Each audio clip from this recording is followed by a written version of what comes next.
I'm going to do something that I never do and teach you guys quadratic equations. I shouldn't say I never do this because I teach it all the time to my students in college algebra, but I don't usually teach it to GED students, and I'll tell you the reason why.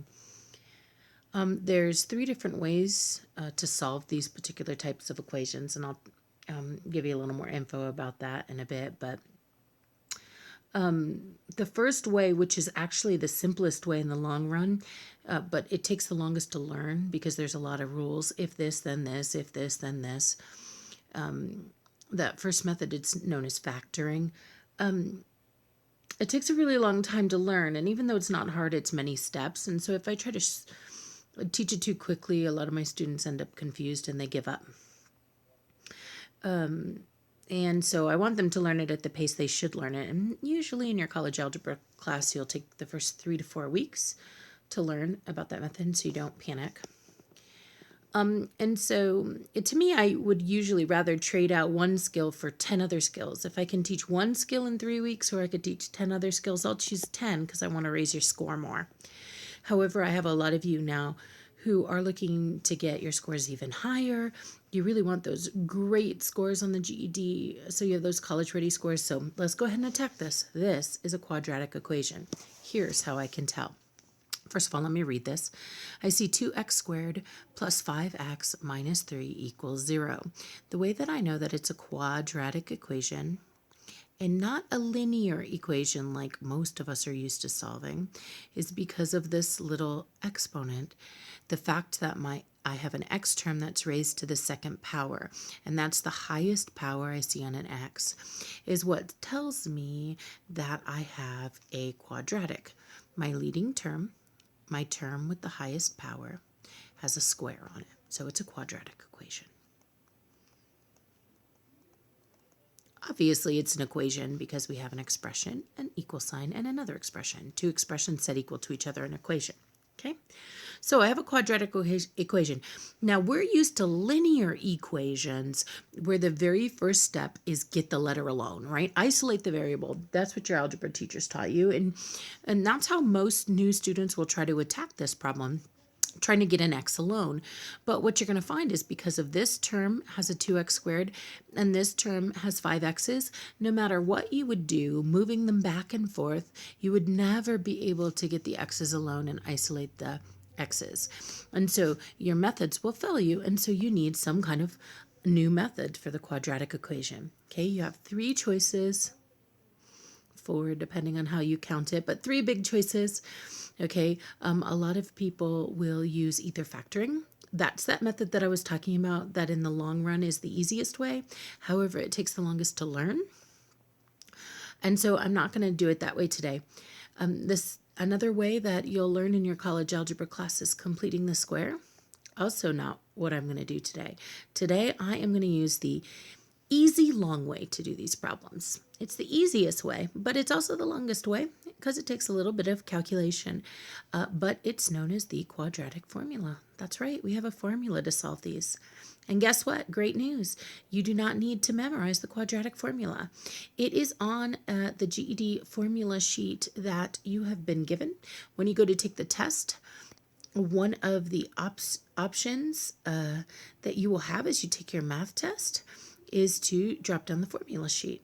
And so if you did drop it down and look at the algebra section, you would see the quadratic formula, which says that x is equal to negative b plus or minus the square root of b squared minus 4ac all over 2a. And if you don't have a GED formula sheet, I suggest you Google it and print it out now because you're going to have all those formulas available to you. And this is on there. And this formula makes students panic because it looks disgusting. The great news is once you plug into it, it's just a little bit of a tricky order of operations problem. It's not that hard. But the important thing to know is that it only works when your quadratic equation is in the form ax squared plus bx plus c equals 0. Now you're going, that's a lot of letters, Kate. But the main thing here, the important part, is that the whole thing is set equal to 0. Take a look at our equation. See how we have an x squared term, a plain old x term, and a number, and the whole thing is set equal to 0? Well, we are in the correct format. As soon as it gets in this format, you know that the letter with the x term is your a. So my a is 2. The letter with the x term, so the one with the x squared term, sorry, was a. My one with the plain old x is b, so my b is 5, or positive 5. And then make sure you keep the sign with this number here. My c is going to be my constant term, my plain old number, so that'll be negative 3. And that's all I'm going to do. I'm going to take this ugly formula from my sheet, and I'm going to plug in my a, my b, and my c. So let's see. I'm plugging into here. So my x is equal to the opposite of b, or negative b. So my b is 5, so I'll put in negative 5. Keep my plus minus sign, keep my ugly square root, b squared. So I'm going to plug in my 5. I'm going to put a square in it. Really good advice for you. Don't do any of the math until the next step. Just substitute in your numbers.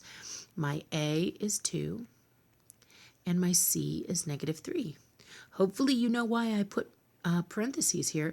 When things are shoved together in algebra, they are multiplying. So this 4, this a, and this c are multiplying. And now this whole thing needs to be over 2a. So 2 times our a is 2.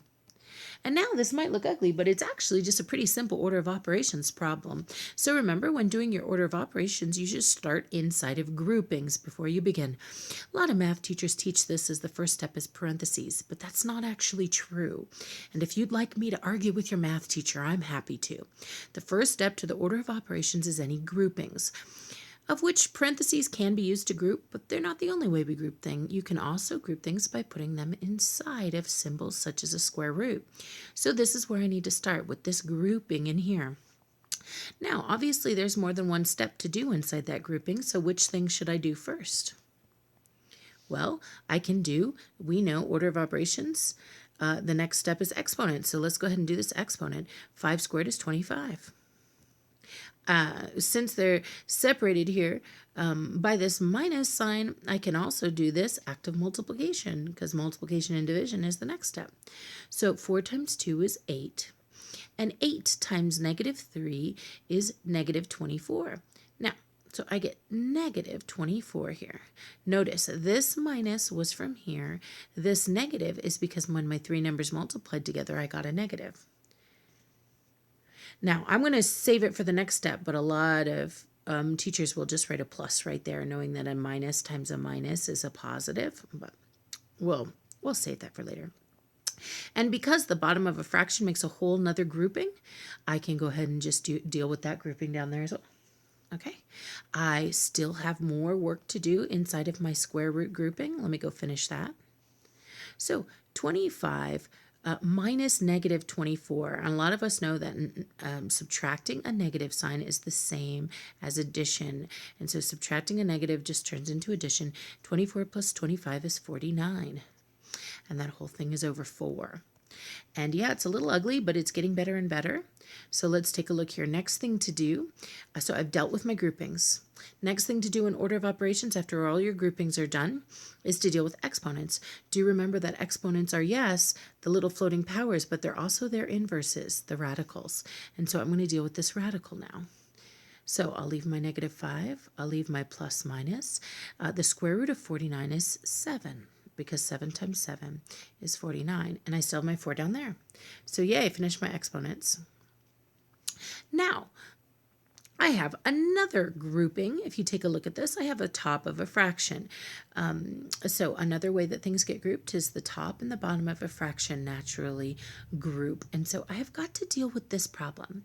But the issue right now is that I have 2 symbols. I have a plus symbol and a minus symbol. I cannot both plus and minus negative 5 and 7. What this means is it's actually 2 answers, 2 problems. That's what this plus minus means.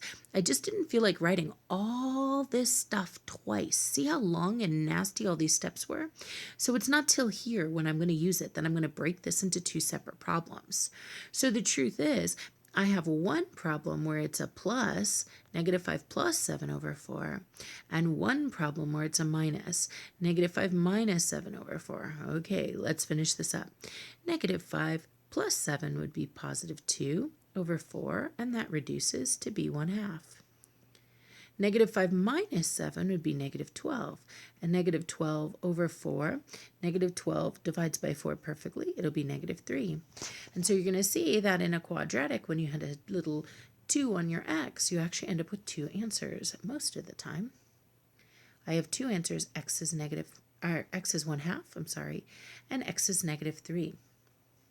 There's different ways that they could write this on the GED. A very common way is just to separate the 2 answers with commas. They could also use set notation. The answers for x are the set of numbers that contains both 1/2 and -3. I don't care which way you write it, using a comma to separate your answers in a list or using set notation, but either one of these would be correct. This is the way I more commonly see it on the GED. Okay, so first example. Now let's start looking at how this problem can get a little more complex. So here there's another example, 9x squared minus 6x plus 1 equals 0. Once again, I know it's a quadratic because the highest exponent I see on an x is a square.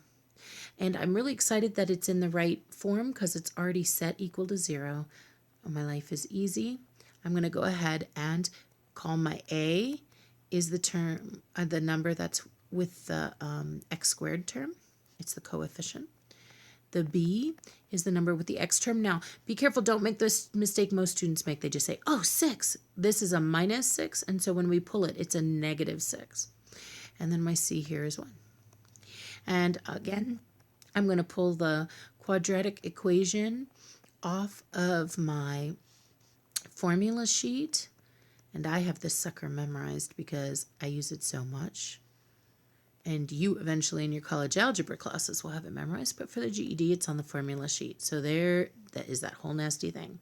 And I'm just going to plug into that. Everywhere I see A, I'm going to write 9. Everywhere I see B, I'm going to write -6. And that one little time I see C, I'm going to write 1. Here we go. So the opposite of B, look at this, the opposite of B. Now notice B is already negative. So if you want to take a negative of a negative or the opposite of a negative, it's going to end up with positive. And so I get +6 plus or minus. Make sure when you plug in negative numbers, you do it with a parentheses when you plug negative numbers into an exponential expression. So when there's an exponent. So I put my -6 in parentheses, minus 4 times my a is 9, my c is 1, all over 2a. Okay, so now I have all my numbers plugged in. Again, it's time to start my order of operations. So 6 will remain 6 as I work inside the grouping on my square root. -6 squared, well, a negative times a negative is a positive, so I get +36. And then here, 4 times 9 times 1 is 36. 2 times 9 is 18. Keep working inside that grouping there. 36 minus 36 is 0. That's super exciting. And the square root of 0 is just 0, of course. And so the nice thing that's going to happen here, maybe you've already noticed, it doesn't matter, 6 plus 0, 6 minus 0, no matter if you add or subtract with 0, nothing happens. And so this is an example where I end up with just one answer. And I'll show you why. 6 plus 0 would still be 6 over 18. 6 minus 0, I would never show this work, but I just want you to see where it's coming from in my head.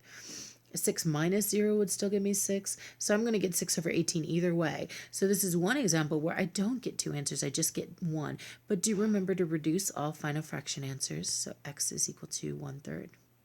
Now the great news is if this math is panicking you that I'm doing in my head, you would have a calculator on the GED here. You could reduce this fraction in the calculator. You can do your multiplication in the calculator. You can raise the exponents to powers. All that work you'll be able to do in the calculator. Okay, let's keep going. Okay, take a look here. Here's the first way they might try to trick you. Notice this is still a quadratic. I see that square on my x term there. But we have a problem. See it? Not set equal to 0. So they've introduced the first issue for us. Sometimes I joke that a quadratic equation is like a party. Instead of getting the letter alone, you want all the numbers and letters and every term to one side. They're all getting together for a party, and you want nothing on the other side. And so that's what I'm going to do. I'm going to make this side 0 out. Well, how could I make it 0 out? By taking the 12 away.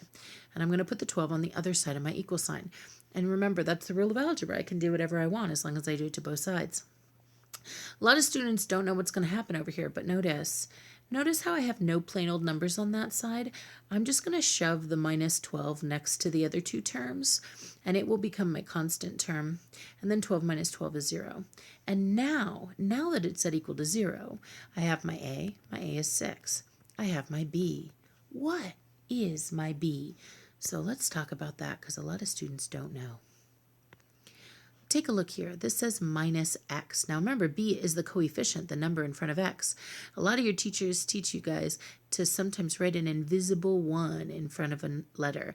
If you're not sure how many of a certain variable you have, chances are it's 1. If you don't see a number in front, it's 1.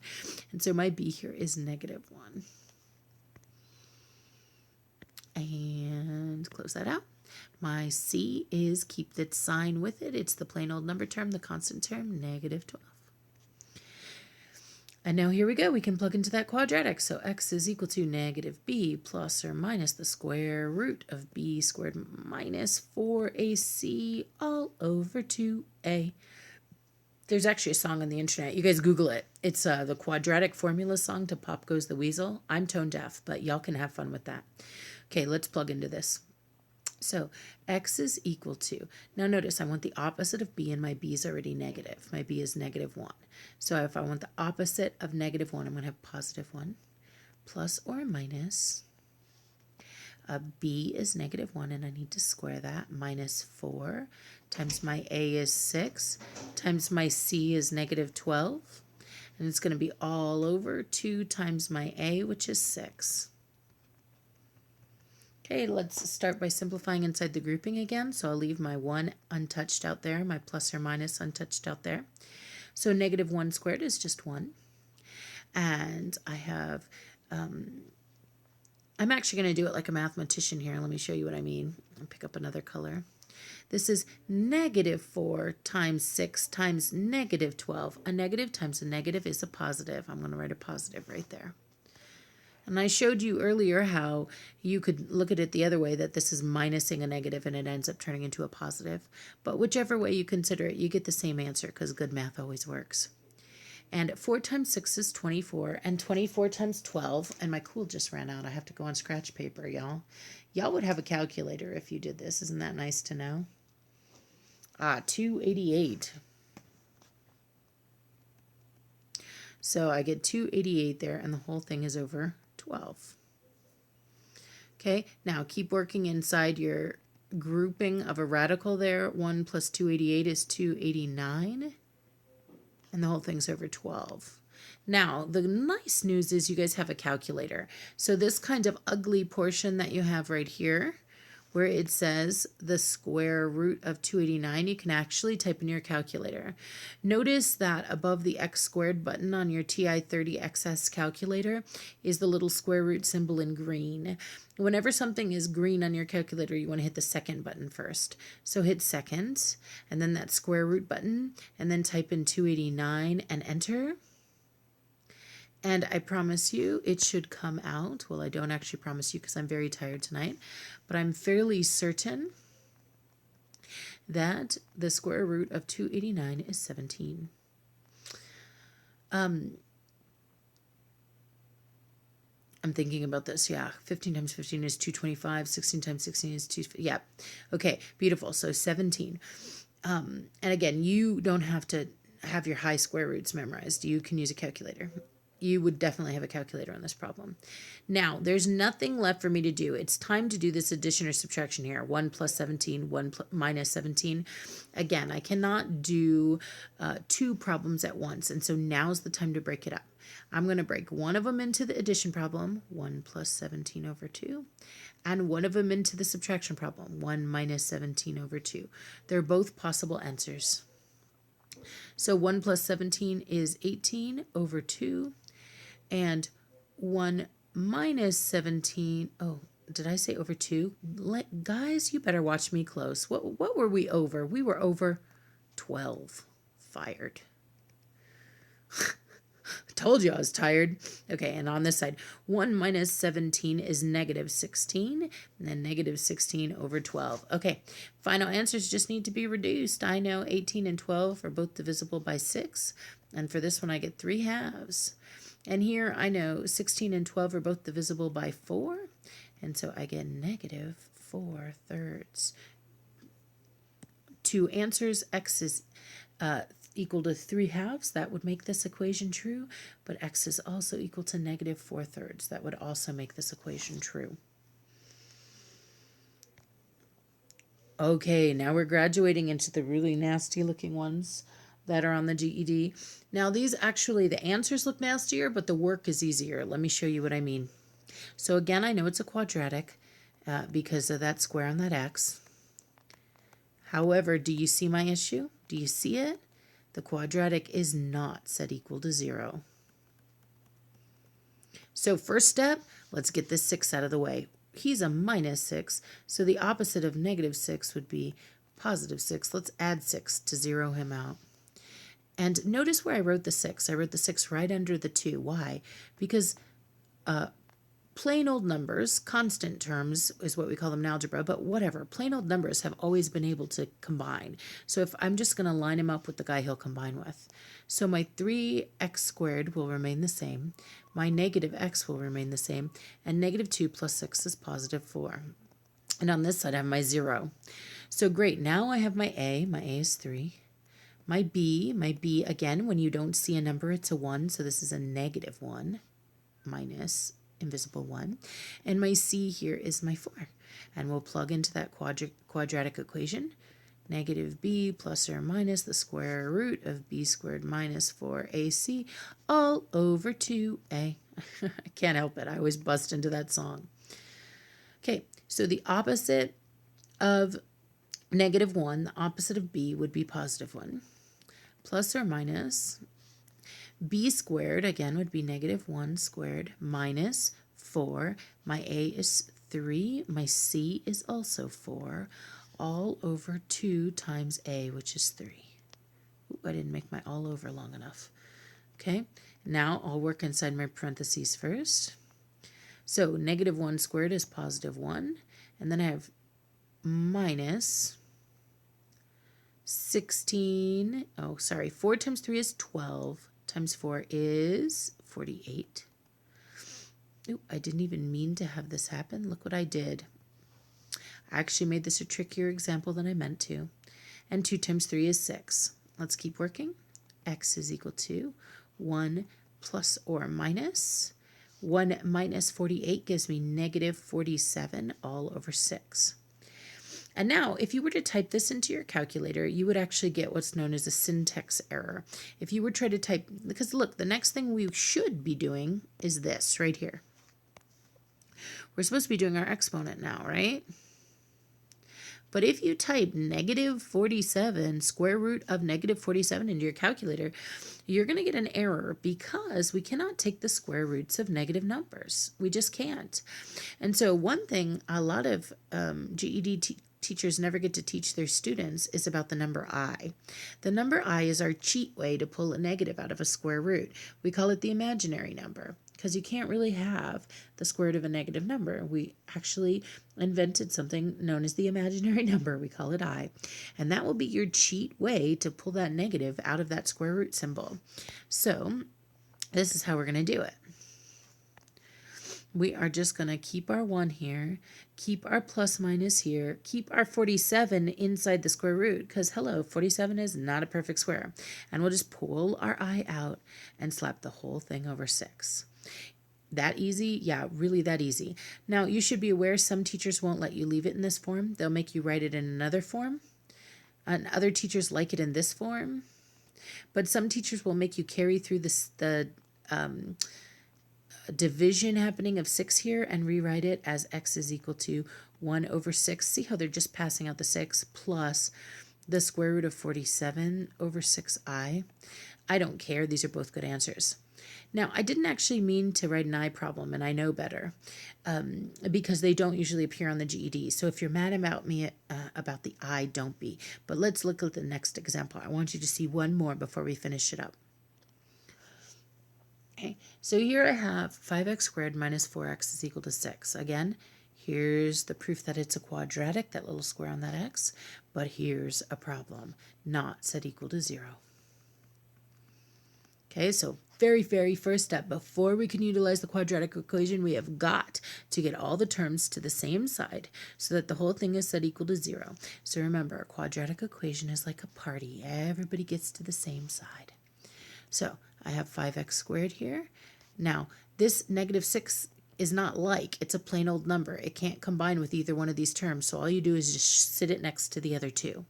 And that whole thing now is equal to 0. And now I have my a. Can you see my a? 5. And my b, can you see my b? -4. And my c, there's my c, -6. Hopefully we're getting good at this by now. Let's plug into the quadratic and see what happens. So my quadratic formula is x is equal to -b plus or minus the square root of b squared minus 4ac all over 2a. So the opposite of b is -4, so the opposite of b would be the opposite of -4, or +4, plus or minus, b is -4, we're going to square that, -4 times a times c, and the whole thing is over, whoa, I made my line a little long there, and the whole thing is over, so I didn't want my fraction bar to cross over the equal sign, that's why I picked on myself. 2 times a, which is 5. Okay, again, I'm going to start by simplifying inside of the radical. I can do both my exponents and my multiplying here. 20 times 6 is 120, all over 10. Now, remember, when you square a negative, it becomes a positive. And when a negative times a negative is a positive. That's how both of these numbers became positive here. Okay, now I'm going to keep simplifying in here. I can do that math. I know 16 plus 20. It's 136, and the whole thing is over 10. Now, this sucker is not a perfect square, but I want to tell you that it will simplify. Now, here's great news for you, because I don't feel like teaching you this same skill in this video, because too many skills in one video, y'all hate me. I want you to go type this into your calculator, but I need you to make sure that you're in math mode first. So in your TI-38X calculator, go to mode, and then you're going to find on the last row, one of your selections is math print. Make sure that math print is selected for you, and it will simplify this radical for you. So once you're in math print, you can go ahead and press clear to get out of that mode screen. And now type in, again, second. And above that x squared button is the square root. And type in 136, and it's going to simplify it for you. And I know what it simplifies to. I should have brought my TI-30XS, huh? Hold on momentarily while I figure this out, please. You are going to get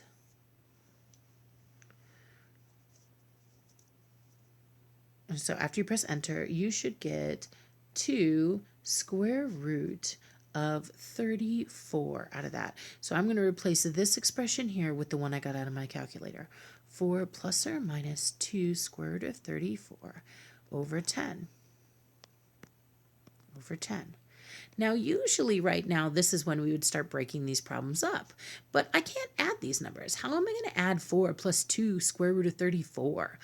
Just like always in math class, two things don't add or subtract, either way, unless they're the same kinds of things. I cannot add plain old numbers with numbers that are multiplying by radicals. Since this can't be done, I'm going to actually skip the addition subtraction step. The only thing that needs to be done is reducing. So take note, let me erase this because this is the important part on the GED. Okay, Basically, when you have these complex fractions like this, where you have more than one term over the same denominator. So see, I have a 4 that's over this 10, and I have a 2 square root of 34 that's over this 10. You can only reduce if every term has the same factor.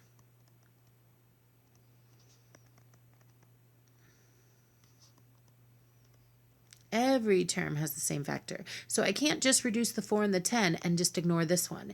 If I'm going to reduce, I have to be able to reduce this one, and that one by all the same factor. Now, here's one thing I notice.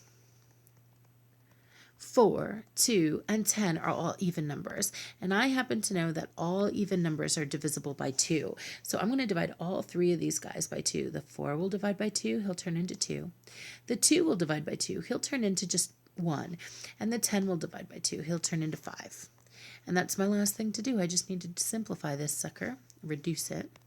And so my new answer is x is equal to 2. Plus or minus.